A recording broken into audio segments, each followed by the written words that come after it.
Four types of lovers mentioned here. Lovers of self, lovers of money, and verse 4, lovers of pleasure, and lovers of God. Four types of lovers. And only one of them is right. A true Christian must be a lover of God. But instead of being a lover of God, he's going to be a lover of himself. His own rights, his reputation, his honor. One of the proofs of that is we get so easily offended. Only one who loves himself gets offended.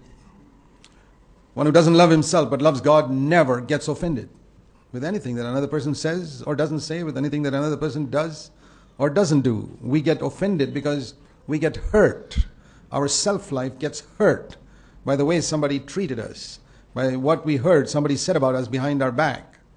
We love ourselves so much. And who are we talking about now? Unbelievers? No. So-called believers who have never understood what it is to take up the cross and put self to death. See, because in the last days there's going to be very little preaching about the cross and death to self-life. It's almost unheard of in most churches today and never heard of in Christian television.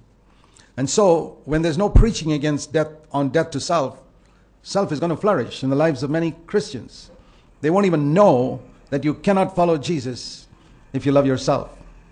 They'll think you can love yourself and follow Jesus. And look at the multitudes of Christians who get offended and hurt and don't even feel that that's a terrible sin. They say, well, somebody did that to me. I have a right to be hurt. Exactly, because you're an unbeliever. You're not a disciple of Jesus. That's why you've got a right to be hurt. If you're a disciple of Jesus, you have no right to be hurt. Jesus was never hurt. When they called him Prince of Devils, they spat on his face. They did all types of things. What does it mean to be a disciple of Jesus? There are very, very few Christians who are going to take up the cross in the last days and follow him. And so it's going to be very difficult to be a true Christian because we are surrounded by people who claim to be Christians, who claim to be filled with the Spirit, who claim to speak in tongues, etc., and who get hurt and get offended or are disturbed because their name was dragged in the dust. Now, Jesus taught us to pray, Our Father who art in heaven, hallowed be thy name. Forget about your own name. But the last days, Christians are going to be more concerned about their name. For example, I'll tell you, do you know how much the name of Jesus is dishonored in India today? But that doesn't disturb most people who call themselves Christians. But if their name was dragged in the mud by somebody once, boy, that would really disturb them. Or if their little pretty daughter's name was dragged in the dust, boy, that would disturb them. But let the name of Jesus be dishonored throughout the country, it doesn't bother them. You think such people are disciples of Jesus? No. Far from it. But they sit in churches. They claim to be born again.